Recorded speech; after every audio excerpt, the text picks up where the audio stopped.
Alhamdulillah, Allah subhanahu wa ta'ala masih mengaruniakan kepada kita semua kenikmatan-kenikmatan yang sangat banyak, yang saking banyaknya andaikan nikmat yang Allah telah berikan kepada kita sebagai makhluknya, maka walaupun ingin dihitung dengan alat secanggih apapun di zaman modern ini, atau mau dihitung oleh seseorang sejenius apapun orangnya, maka niscaya tidak akan pernah tercapai, maka tidak akan pernah tahu, maka tidak akan pernah bisa untuk menghitung nikmat yang telah Allah subhanahu wa ta'ala berikan kepada kita. Itu dikarenakan karena saking banyaknya kenikmatan-kenikmatan yang Allah subhanahu wa ta'ala berikan kepada makhluknya. Akan tetapi meskipun demikian, kenikmatan-kenikmatan itu semua diberikan oleh Allah secara gratis. Kenikmatan-kenikmatan tersebut Allah berikan kepada kita secara cuma-cuma. Kita tidak harus membayar, kita tidak harus mengganti kepada Allah subhanahu wa ta'ala. Silakan dipergunakan kenikmatan yang telah Allah berikan, fasilitas yang telah Allah berikan, mari kita pergunakan dengan sebaik mungkin. Mudah-mudahan bisa dipergunakan dengan untuk memperdekatkan lagi diri kita kepada Allah subhanahu wa ta'ala. Mudah-mudahan dengan kenikmatan-kenikmatan itu semua bisa meningkatkan lagi ibadah kita kepada Allah subhanahu wa ta'ala, bisa mendekatkan diri kita lagi kepada Allah subhanahu wa ta'ala. Allah subhanahu wa ta'ala yang telah memberikan segitu banyaknya kenikmatan, Allah hanya meminta satu kepada kita sebagai hambanya yang sudah menggunakan fasilitas kenikmatan yang telah Allah berikan kepada kita, yaitu Allah hanya memberitahukan di dalam ayat suci Al-Quran supaya kita bersyukur atas limpahan nikmat yang telah Allah subhanahu wa ta'ala berikan kepada kita semua. Allah subhanahu wa ta'ala menyatakan di dalam Al-Quran, la in syakartum la azidannakum wa la in kafartum inna azabi lasyadid. La in syakartum, kata Allah, jika kamu semua bersyukur. Ya, Allah menyatakan jika kamu semua, jika kita ini sebagai hambanya Allah yang menikmati fasilitas kenikmatan yang telah Allah berikan kepada kita, la azidannakum, kata Allah. Jadi kita bersyukur, maka Allah akan menambah, la azidannakum, maka Allah akan senantiasa menambah dan menambah kenikmatan yang telah kita dapatkan. Ya, kalau kita bersyukur terhadap sesuatu kenikmatan, sekecil apapun kenikmatan yang Allah berikan kepada kita, kemudian kita syukuri kenikmatan tersebut, maka Allah subhanahu wa ta'ala menjamin la azidannakum, kata Allah, maka Allah akan menambah lagi kenikmatan-kenikmatan yang lain yang belum kita dapatkan pada saat ini. Akan tetapi begitupun juga sebaliknya, Allah subhanahu wa ta'ala mengancam bagi hamba-hambanya yang tidak mau bersyukur terhadap nikmat fasilitas yang telah Allah berikan secara gratis tersebut dengan ancaman azab yang sangat pedih.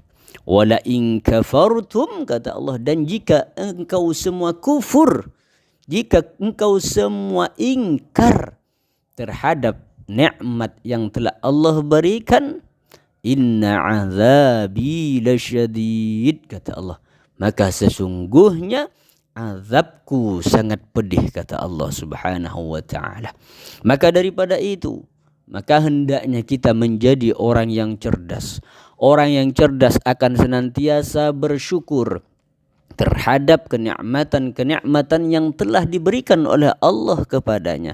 Sekecil apapun kenikmatan itu, hendaknya kita syukuri. Seseorang jika diberikan kenikmatan kecil dia bersyukur, maka ketika mendapatkan kenikmatan yang lebih besar, maka insya Allah dia akan lebih bersyukur lagi. Akan tetapi sebaliknya, ya, jika seseorang diberikan sesuatu kenikmatan kecil, kemudian dia tidak bersyukur, maka ketika diberikan kenikmatan yang lebih besar pun, maka dia tidak akan juga bisa bersyukur.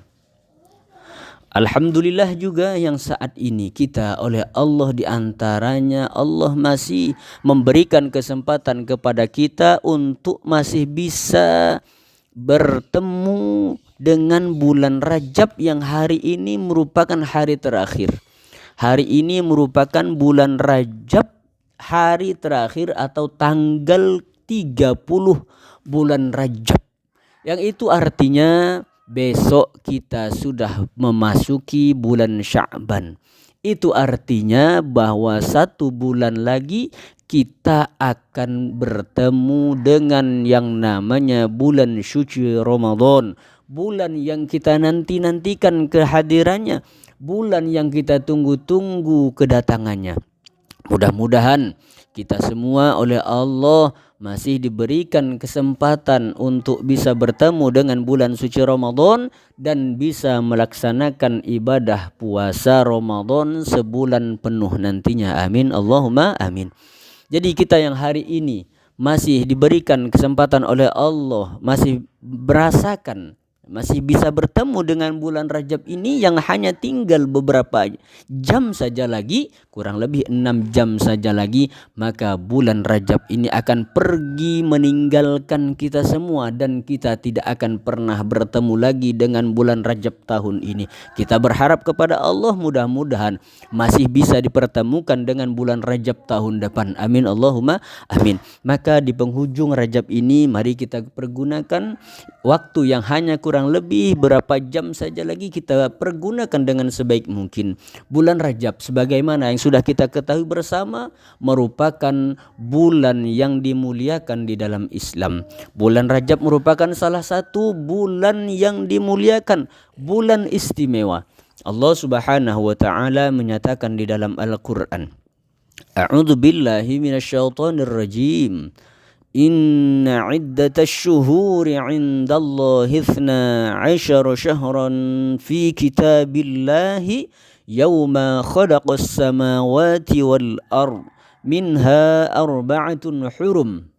Allah Subhanahu wa taala pada ayat tersebut menegaskan bahwa dalam 1 tahun, hitungan bulan dalam 1 tahun itu terdapat 12 bulan. Jadi dalam 1 tahun Allah sudah menyatakan di dalam Al-Quran terdapat 12 bulan. Jikalah menggunakan tahun hijrah, maka dimulai dengan bulan pertama yaitu bulan Muharram dan diakhiri di bulan Zulhijjah, bulan ke-12. Maka saat ini yang kita berada di bulan Rajab yang merupakan bulan ke-7 dalam hitungan tahun Hijriyah. Ya.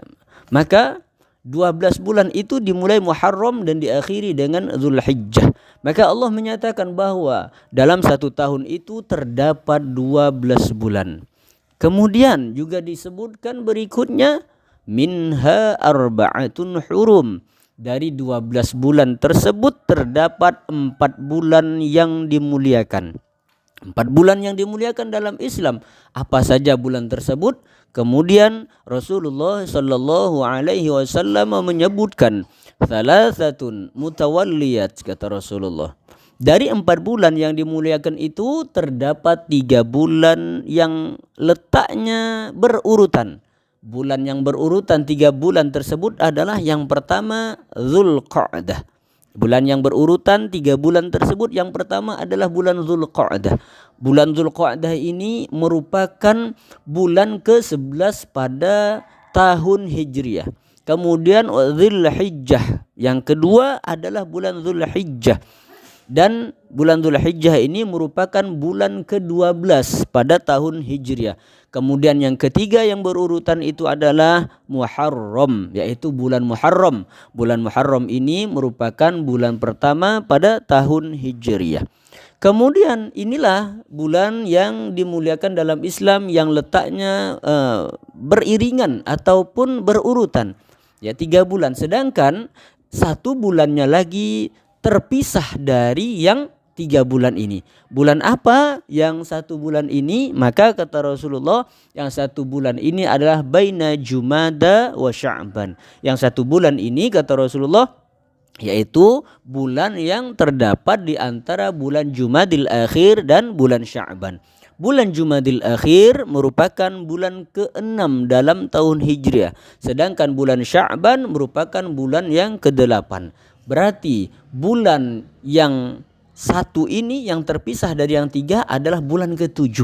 Sedangkan bulan ke-7 dalam tahun Hijriah adalah bulan Rajab. Yang saat ini kita sudah berada di detik-detik terakhir, hari terakhir di bulan Rajab ini. Jadi Rajab merupakan bulan yang dimuliakan. Selain Rajab yaitu Dzulqa'dah, Dzulhijjah dan Muharram. Inilah 4 bulan yang dimuliakan di dalam Islam, atau 4 bulan yang istimewa di dalam Islam. Jadi dikatakan bahwa seseorang yang melakukan kebaikan, menunaikan ibadah, melakukan amal soleh di dalam bulan-bulan yang dimuliakan ini, maka pahalanya, ganjarannya akan dilipat gandakan oleh Allah Subhanahu wa ta'ala. Begitupun sebaliknya bagi yang melakukan perbuatan dosa, maksiat, maka dosanya pun akan dilipat gandakan pula oleh Allah Subhanahu wa ta'ala.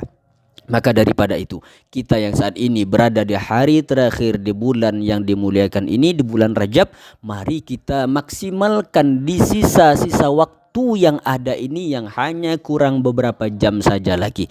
Kita maksimalkan untuk meningkatkan ibadah kita kepada Allah Subhanahu wa ta'ala.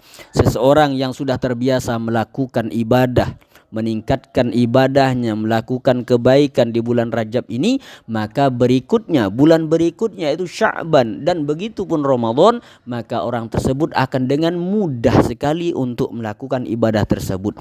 Barang siapa yang banyak melakukan ibadah, kebaikan, solat-solat sunnah, berzikir, solawat, ngaji Al-Quran di dalam bulan Rajab ini, maka nantinya di bulan Ramadan pun akan dengan mudah untuk melakukan kebaikan-kebaikan yang sama seperti yang dilakukan di bulan Rajab. Kenapa? Karena bulan Rajab ini merupakan bulan tempat kita menanam. Sedangkan di bulan Sya'ban nantinya adalah tempat kita menyiram ataupun merawat tanaman yang telah kita tanam di bulan Rajab. Sedangkan di bulan Ramadan nantinya adalah bulan atau menuai hasil tanaman yang telah kita tanam di dalam bulan Rajab ini.